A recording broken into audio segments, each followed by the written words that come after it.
Welcome back to this special I-24 News Evening Edition. I'm Lucy Aharish. Joining me tonight is very special guest, Moshe Feiglin, Mr. Moshe Feiglin, member of the Israeli Knesset in the Likud party and the Deputy Speaker of the Knesset. Thank you very much for coming to our studio. You're welcome. So let's start. We just heard Israeli Prime Minister Benjamin Netanyahu. Your first reaction for his speech in the General Assembly?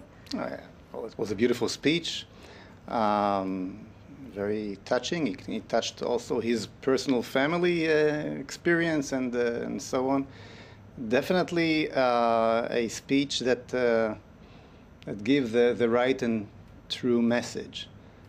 But I think it's time to stop with those speeches. It's time to actions. I think the Prime Minister understands that as well. For about a decade, Israel is going on the path of a strategy which means let's spread the problem to the entire world. It's not only our problem, it's everybody's problem. It's the Americans' problem, the British problem, and so on. And I think that was a mistake. I think that was a mistake. Putting Iran as the whole world's problem and not specifically Israel's problem?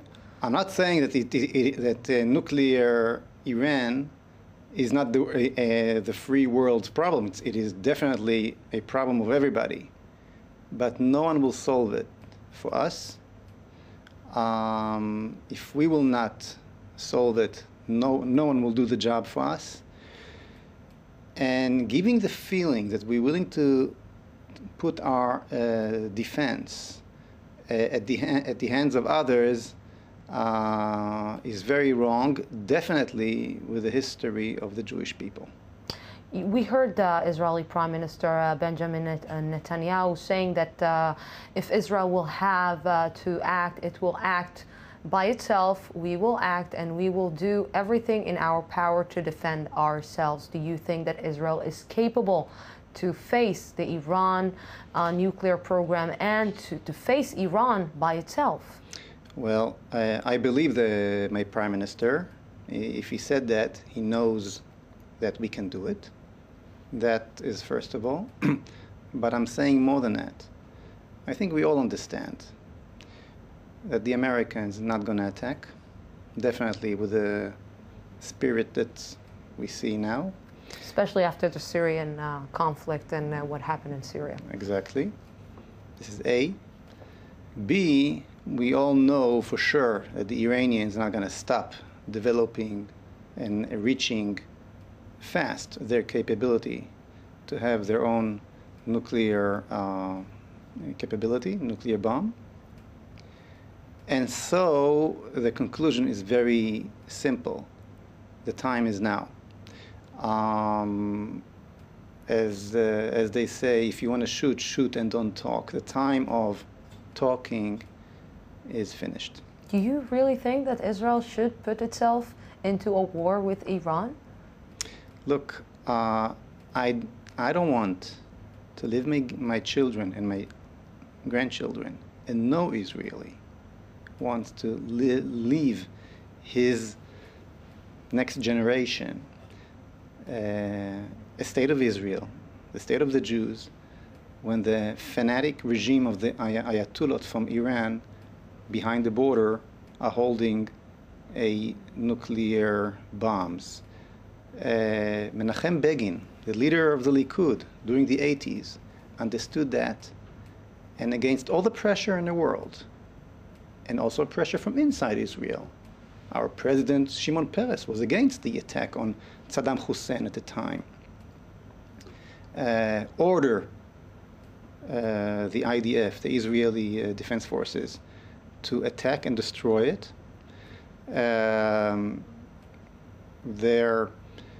He did that, and I have no doubt that today the whole free world, even if they're not saying it in public, outside, they agree that Israel did not only defend itself, but defend the free world. Just imagine that when Saddam Hussein marched into Kuwait at the time, at the first Gulf War, if he would had in then 1991. in 91, if he would had then a nuclear capability, how would the world will look now? Okay, so it is not a question: do you want war? No one wants war. No one wants into a war. But when the logic, when the clear evidence that the Prime Minister put on the table very, very well tonight are so clear, and when we know that no one else is going to do the job for us, this is what needs to be done.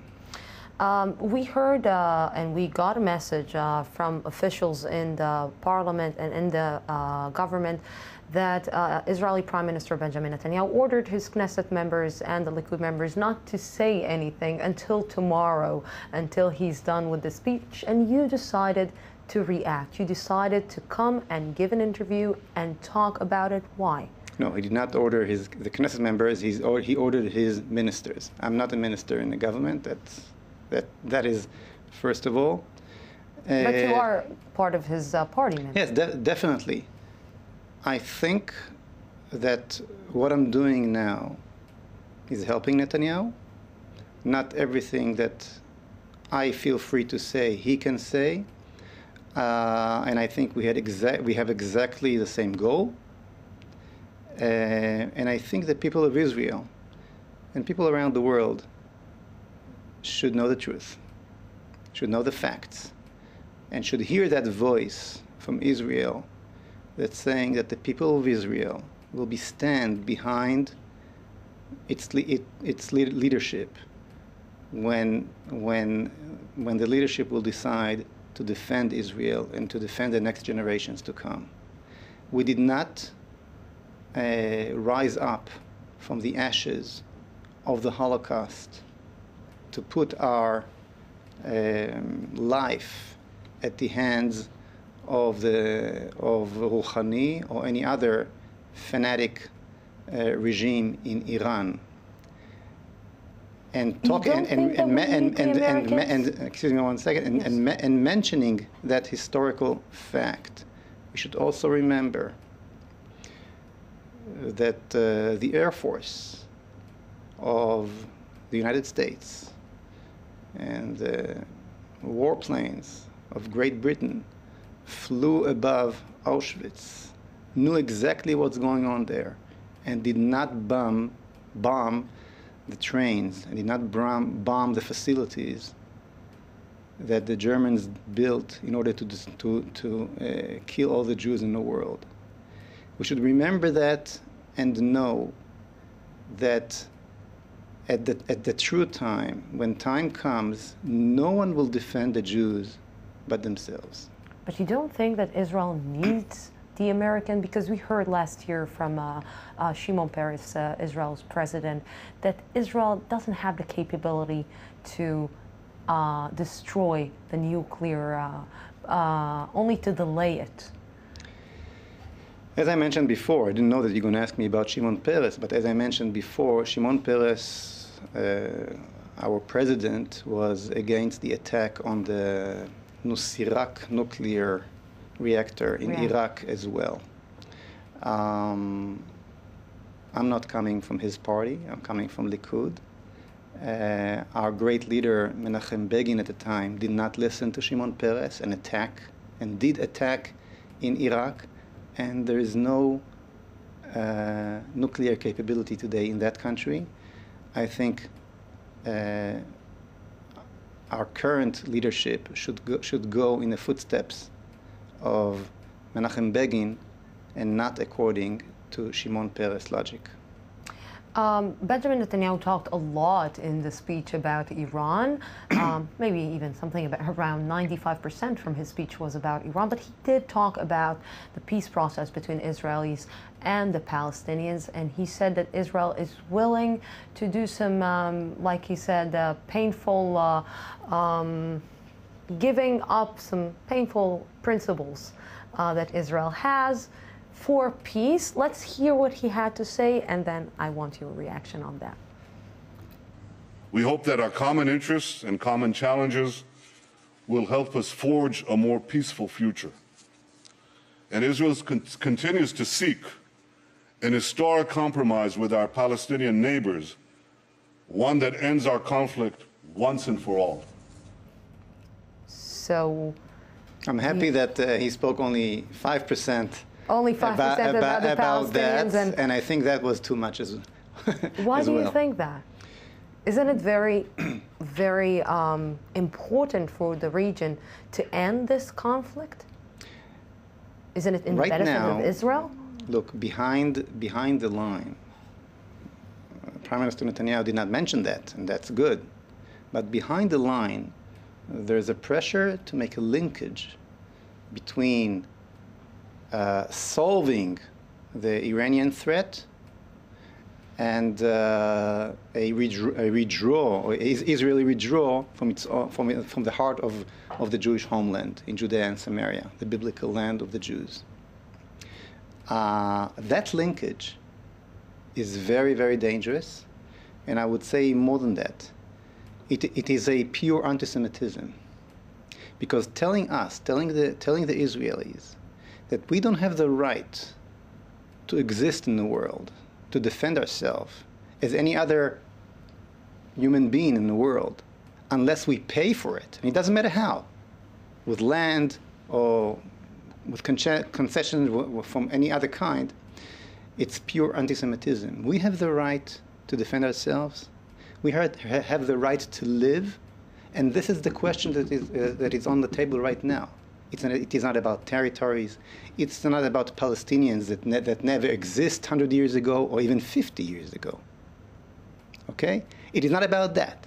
It is about the right of the Jewish people to survive, to live peacefully like anybody else. So putting both issues on the table at the same time is a mistake.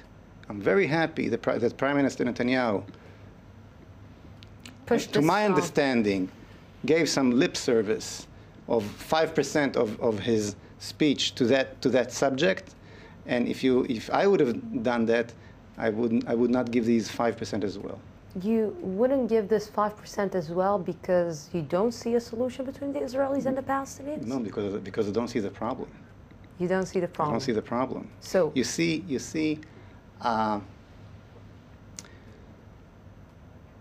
the only army in the Middle East that don't kill its own citizens today is the Israeli army.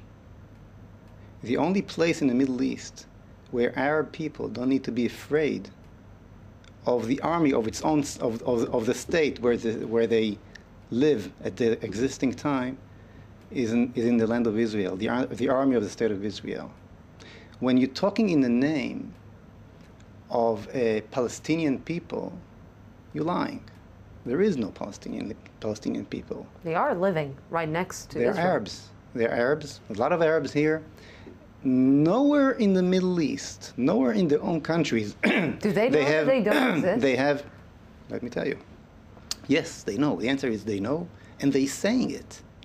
They're saying, we're not really Palestinians. We are part of the big Arab nation. You know, I invite all the British people, the American people, all the free world to come to Israel.